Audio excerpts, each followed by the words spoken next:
gençlerin oyuncak olarak ya da kültürel bir etkinlik olarak yaptığı bir oyun diyelim. Arkamızda görmüş olduğunuz gibi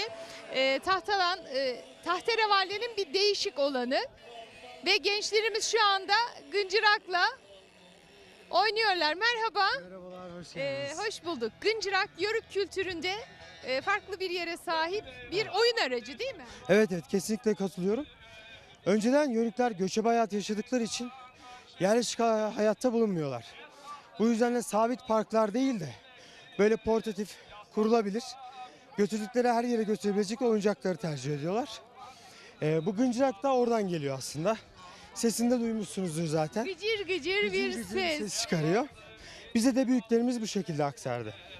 Yerleşik hayatta olmadığımız için taşınabilir oyuncakları tercih ediyormuşuz. Aynı keçi güttüğümüz gibi, hani yerleşik bir yaşamımız yok. Çadır Tarımla kurduğumuz uğraşmıyoruz. gibi.